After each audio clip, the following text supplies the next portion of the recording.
Hello viewers, কেমন আছেন সবাই? আশা করি ভালোই আছেন। আমি মুন্নি মুন্নির রান্নাজুরি চ্যানেলে সবাইকে স্বাগতম। আজকে রান্না করেছিলাম হচ্ছে রুই মাছের মাথা দিয়ে গ্রীষ্মকালীন সবজি দিয়ে। তো একটা বড় রুই মাছের মাথা ছিল।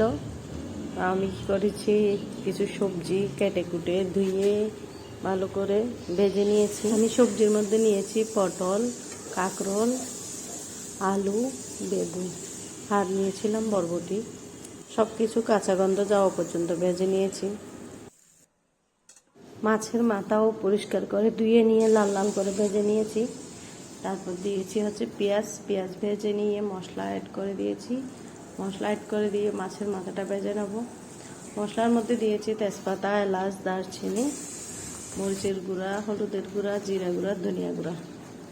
সেগুলো দিয়ে ভালো করে কষিয়ে নিয়েছি, একটু একটু পানি দিয়ে দিয়ে। এবার ভালো করে কষিয়ে নিয়ে মাছের মাথা দিয়েও কষিয়ে নিব।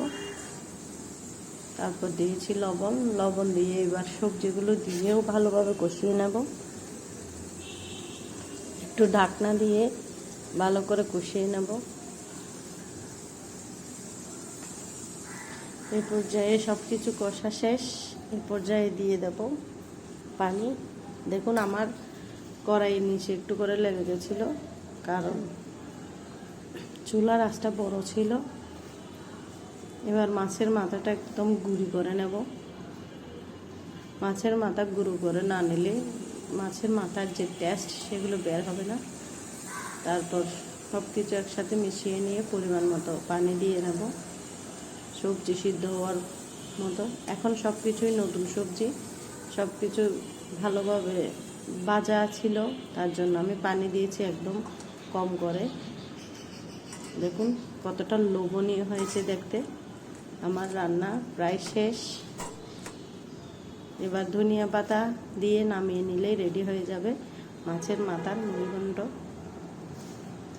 আমার রান্না যদি আপনাদের ভালো লেগে থাকে অবশ্যই আমার চ্যানেলটি সাবস্ক্রাইব করবেন, আর লাইক কমেন্ট শেয়ার করে পাশে থাকবেন। যারা লাইক কমেন্ট শেয়ার করে পাশে আছেন তাদেরকে অসংখ্য অসংখ্য ধন্যবাদ। গ্রীষ্মকালীন সবজি থাকতে থাকতে আপনারা অবশ্যই একবার রান্না করে খেয়ে দেখতে পারেন আমার রান্না কতটা দারুণ হয়েছিল, তারপর আপনারা বুঝতে পারবেন।